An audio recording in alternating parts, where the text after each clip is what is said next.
Okay, so hi everyone. In this video, we're going to be learning how to solve system of equations by substitution. And so I was making this video a while ago, like a few seconds ago, but I made a mistake. So basically, I want to keep this as short as possible. That's why I want to make sure I don't make any mistakes, and if I do, please forgive me because we're not all perfect. So yeah, let's get started. So just quick terminology. In a system of equations, you can have one that has no solution, so you have two parallel lines basically that have the same slope, and then you can have one solution where you have two intersecting lines, and then you can also have an infinite amount of solutions, which is basically the same line. So we have 2x plus 3y equals negative 20. So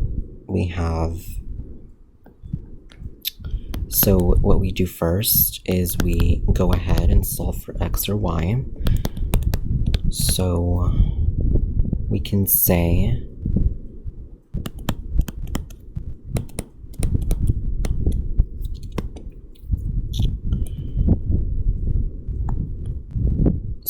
solve for y on this one. So we basically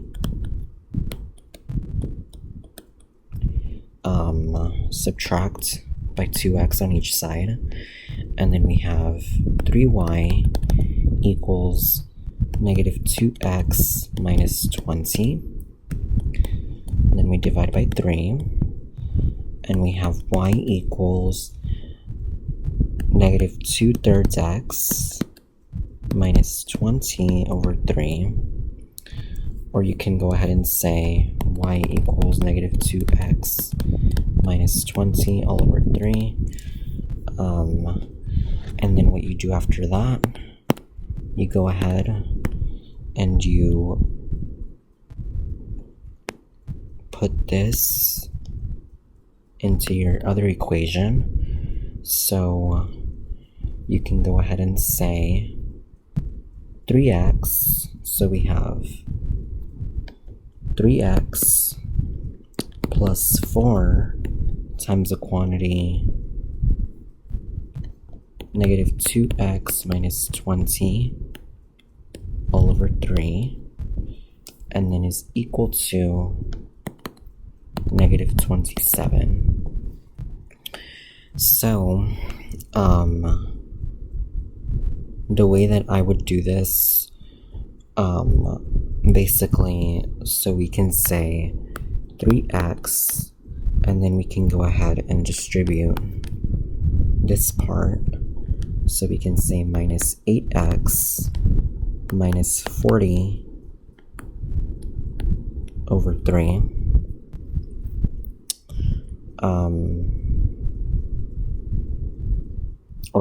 Minus 80 over 3 equals negative 27.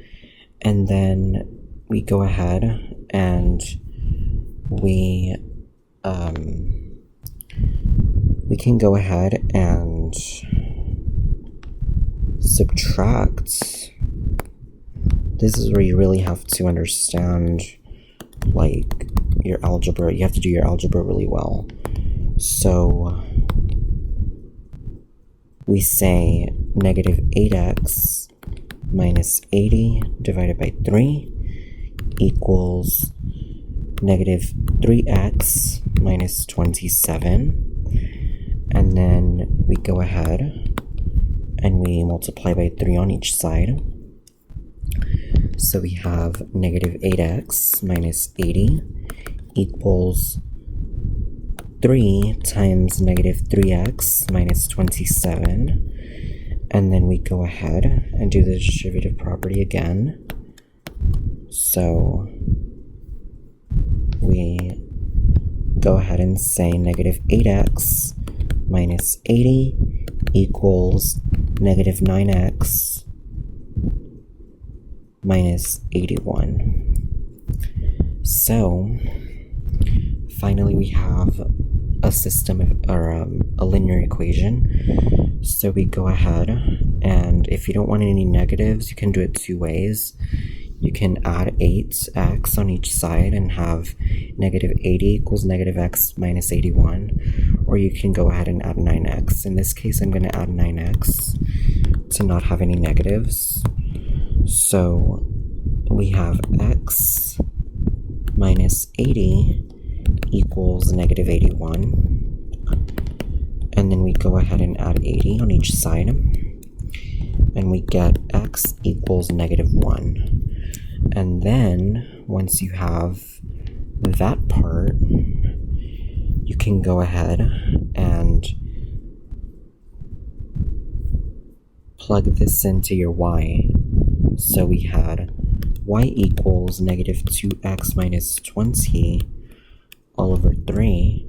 So we can go ahead and say negative y equals negative 2 times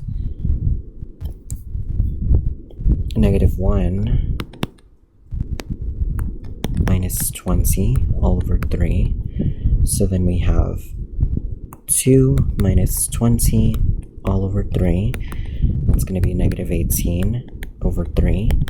It's going to be negative 6. So our solutions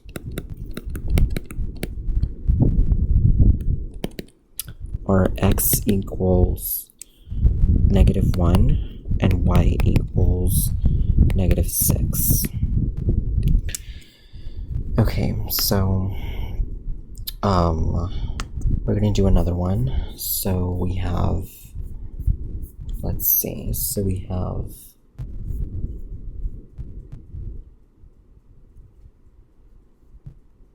we have 2x. Give me a second, guys. We have 2x plus 3y equals negative 30. And then we have negative 6x plus 4y equals negative 14. So again, what you want to do is you want to go ahead and take your first equation and simplify it, or to solve for x or y. In this case, I'm gonna, since I did y on my first one, I'm gonna do x on my second one. So we're gonna do minus 3y over here. So we're gonna solve for x. So we have 2x equals negative 30 minus 3y.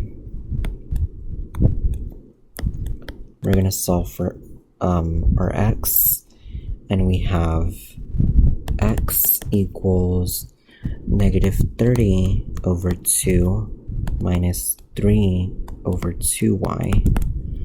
So we can go ahead and say that our x equals negative 15 minus 3 halves y. And that would be for our new equation 1. So then we go ahead and we put this over here for our x in our second equation. And we can say that this is going to be negative 6 times negative 15 minus 3 halves y plus 4y equals negative 14. So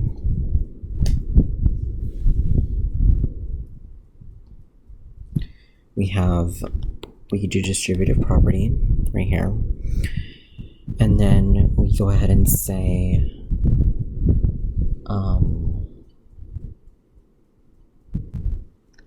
so we have 90 plus, and then it would be 6 times 3 halves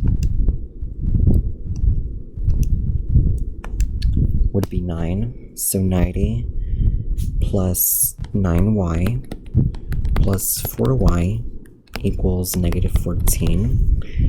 And then we say 90 plus 13y equals negative 14. And then we go ahead and subtract by 90 on each side. And we have negative 104 equals 13y.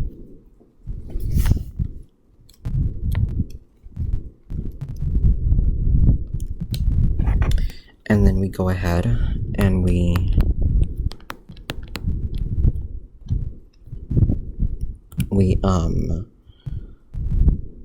basically divide by 13 on each side, and we get that y equals negative 8. And then what we can do is another way that you can solve for your x is if you plug it into your original equation. So give me a second. So we have negative 6x, so we have negative 6x plus 4 times our negative 8 equals negative 14. So then we say negative 6x minus 32 equals negative 14. And then we go ahead and add 32 on each side. And we say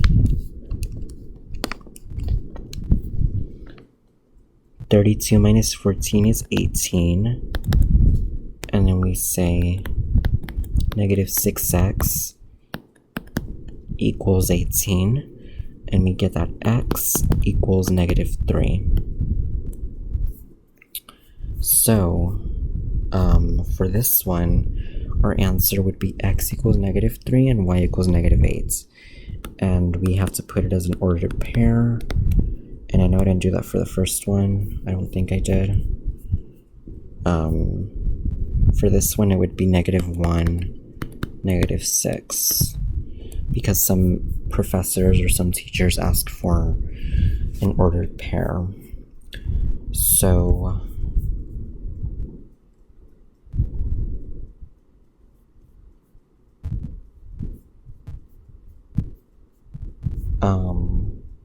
I'm gonna do just one more. So we have x plus y equals 1, and 7x plus 2y equals negative 13. So what we do is we get the easiest one. So we have x plus y equals 1, and we're going to solve for y. So it doesn't matter if you put this, like, it doesn't matter. You can put it as y equals 1 minus x or y equals negative x plus 1. This doesn't really matter. So you solve for y, and then you go ahead and plug it in to your second equation. So this would go over here. So then you would say 7x plus 2 times 1 minus x equals negative 13. And then you would go ahead and solve for x. So then you would say 7x plus 2 minus 2x equals negative 13. And then you would combine your like terms. So then you would say this is going to be 5x plus 2 equals negative 13. And then finally, you treat it as a linear equation, and you go ahead and you say 5x equals negative 15, and then you get x equals -3. And then for this one, since you have y equals, you can go ahead and plug it in. So you can say y equals 1 minus parentheses. Make sure that you always put parentheses if you have a negative. So you put -3, and then you go ahead and say y equals 1 plus 3, and y equals 4. So then your solution is going to be -3, 4. Okay, well, I hope this helps, and I hope that this isn't too difficult for most of you. If you have any questions, please comment down below, and I will answer to the best of my ability. In the next video, we're going to be learning how to do systems of 3 equations. Or actually, no, we're going to do systems of equations by elimination in the next video, and then in the other video, we're going to do systems of 3 equations. So I hope you guys enjoyed, and I hope this helps.